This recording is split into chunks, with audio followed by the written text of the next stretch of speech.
नमस्कार दोस्तों। तो आज की वीडियो में हम देखेंगे श्रीमती महादेवी वर्मा का जीवन परिचय। इसको बारीकी से समझेंगे और ये बोर्ड एग्ज़ाम के लिए वेरी वेरी इंपॉर्टेंट है, कक्षा 10 और 12 वालों के लिए। तो सबसे पहले आपको हेडिंग डालना है महादेवी वर्मा। उसमें संक्षिप्त परिचय आप लिखना चाहते हैं तो लिख सकते हैं, क्योंकि संक्षिप्त परिचय का बड़ा योगदान रहता है। अगर आपने इतना लिख दिया संक्षिप्त परिचय का मतलब होता है संक्षिप्त में थोड़ा बहुत अगर लिख देंगे किसी लेखक के बारे में तो एग्जामिनर इतना देखने के बाद नंबर दे देता है, क्योंकि यही सब आगे भी लिखना होता है। तो सबसे पहले हेडिंग डालेंगे संक्षिप्त परिचय। उसमें डाल देंगे जन्म इनका कब हुआ था। सन 1907 ईस्वी में महादेवी वर्मा का जन्म हुआ था। स्थान डाल देंगे आप फर्रुखाबाद उत्तर प्रदेश में हुआ था। माता श्रीमती हेमरानी देवी थी। पिता गोविंद सहाय और शिक्षा एमए किए थे। और रचनाएं लिख देना है। रचनाएं अगर यहाँ पर लिख देते हैं तो आपको प्लस पॉइंट हो जाएगा। ठीक है, रचनाएं संक्षिप्त परिचय में डालना है। जिस प्रकार से मैं यहाँ पर हेडिंग्स डाल रखा हूँ वैसे ही आप डाल सकते हैं। निहार, नीरजा, रश्मि, यामा, ये रचनाएं डाल दी। फिर लास्ट में डालेंगे मृत्यु। जन्म सबसे पहले और लास्ट में मृत्यु। मृत्यु इनकी कब हुई थी? 1987 ईस्वी में। तो अब समझते हैं इनके जीवन परिचय के बारे में। सबसे पहली हेडिंग डालेंगे अब आप संक्षिप्त परिचय के बाद जीवन परिचय। तो जीवन परिचय में लिखा है, थोड़ा बड़ा चढ़ाकर लिखने में नंबर अच्छे मिलते हैं, इसलिए बड़ा चढ़ाकर लिखना है आपको। लिखना है पीड़ा की अमर गायिका, आधुनिक युग की मीरा। इनको क्या बोला जाता था? पीड़ा की अमर गायिका। ये जो पीड़ा है, दर्द भरे इनके तो जो होते थे काव्य और रचनाएं इनकी दर्द भरी रहती थी। और आधुनिक युग की इन्हें मीरा माना जाता है। महादेवी वर्मा का जन्म फर्रुखाबाद के एक शिक्षित कायस्थ परिवार में सन 1907 ईस्वी में होलिका दहन के दिन हुआ था।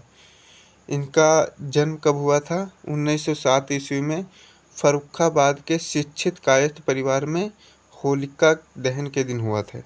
इनके पिता का नाम गोविंद सहाय वर्मा, जो एक कॉलेज के प्रधानाचार्य थे। इनके पिता का नाम क्या था? गोविंद सहाय वर्मा, जो क्या थे? एक कॉलेज के प्रधानाचार्य थे। इनकी माता हेमरानी परम विदुषी धार्मिक महिला थी। इनकी प्रारंभिक शिक्षा इंदौर में और उच्च शिक्षा प्रयाग में हुई। इनकी जो प्रारंभिक शिक्षा थी वो कहाँ हुई थी? इंदौर में। और उच्च शिक्षा प्रयाग में हुई। संस्कृत से एमए करने के बाद प्रयाग महिला विद्यापीठ में प्रधानाचार्य हो गई। संस्कृत से एमए किया था, उसके बाद में ये प्रयाग महिला विद्यापीठ में प्रधानाचार्य हो गई। इनका विवाह 9 वर्ष की अल्पायु में ही हो गया था। इनका विवाह 9 वर्ष की अल्पायु में ही हो गया था। इनके पति श्री स्वरूप नारायण वर्मा, जो एक डॉक्टर थे। इनके पति जो थे वो स्वरूप नारायण वर्मा, वो क्या थे? एक डॉक्टर थे, जो एक डॉक्टर थे। इनका दाम्पत्य जीवन सफल नहीं था और सन 1987 ईस्वी में इस महान लेखिका का स्वर्गवास हो गया। सन 1987 ईस्वी में इस महान लेखिका का स्वर्गवास हो गया। इतना आप जीवन परिचय में डाल देंगे। उसके बाद में आप हेडिंग डालेंगे साहित्यिक परिचय। साहित्यिक परिचय में आपको क्या लिखना है? साहित्य के बारे में लिखना है। इन्होंने क्या किया, क्या क्या योगदान किए, कौन सी रचनाएं की, क्या पुरस्कार मिला, वो सब इसमें डालना है। साहित्यिक परिचय में आपको डालना है महादेवी वर्मा छायावादी युग के प्रसिद्ध 4 कवियों में से एक हैं। महादेवी वर्मा छायावादी युग के प्रसिद्ध 4 कवियों में से एक हैं। उनके काव्य में वेदना की प्रधानता है। इन्होंने प्रयाग में साहित्यकार संसद की स्थापना करके साहित्यकारों का मार्गदर्शन किया। इन्होंने जो है प्रयाग में साहित्यकार संसद बनाया था, उसकी स्थापना की थी, उससे साहित्यकारों का मार्गदर्शन किया था। जो जो आपको लगता है कि ये चीज़ें हाईलाइट करनी चाहिए उनको आप काले पेन से लिख सकते हैं। मैं यहाँ रेड कलर से कर रखा हूँ, लेकिन आपको एग्ज़ाम में काले पेन से लिखना है। आपको 2 ही पेन यूज करने हैं, काला और नीला। इन्होंने चांद पत्रिका का संपादन किया। कुछ वर्षों तक ये उत्तर प्रदेश विधान परिषद की मनोनीत सदस्य भी रहीं। कुछ समय तक ये उत्तर प्रदेश के विधान परिषद की क्या रहीं? मनोनीत सदस्य, यानी इनको चुना गया था। भारत के राष्ट्रपति से पद्म भूषण की उपाधि, हिंदी साहित्य सम्मेलन की ओर से शेक्सपियर पुरस्कार भी प्राप्त हुआ। भारत के राष्ट्रपति से पद्म भूषण की उपाधि भी प्राप्त हुई इन्हें।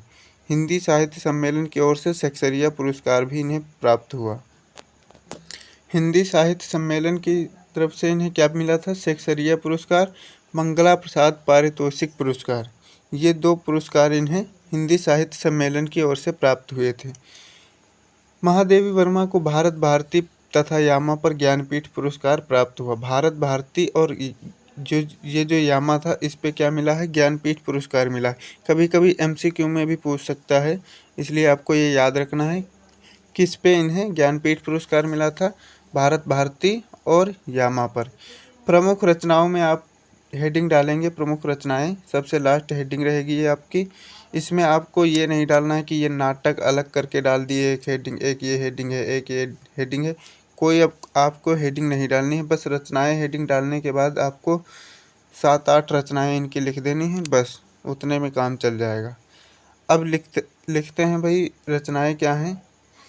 निहार, नीरजा, रश्मि, यामा, दीपशिखा, आधुनिक कवि, अतीत के चलचित्र और स्मृति की रेखाएं। आप इतनी रचनाएं डाल देंगे, आपको नंबर मिल जाएंगे। ध्यान रहे, 5 से कम नहीं रहनी चाहिए, क्योंकि ये 2 नंबर की रचनाओं के 2 नंबर मिलते हैं। अब आपको बता देते हैं कि आप इसकी PDF कहाँ से डाउनलोड कर सकते हैं। अगर आपको PDF इसकी एडिट चाहिए तो आप कहाँ से डाउनलोड कर सकते हैं।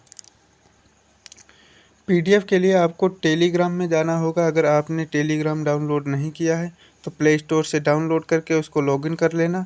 उसमें आप सर्च करेंगे BRGK बाय विपिन सर, वहाँ से आपको इस लोगों का एक चैनल दिखेगा, उसमें ज्वाइन होकर वहीं से इसकी PDF डाउनलोड कर सकते हैं। मैं जितनी भी PDF होती हैं वहीं पे डालता रहता हूँ, आप वहाँ से फ्री में डाउनलोड कर सकते हैं। बस आज के लिए बस इतना ही। लाइक शेयर सब्सक्राइब कर लेना। मिलते हैं कोई नई वीडियो, तब तक के लिए जय हिंद।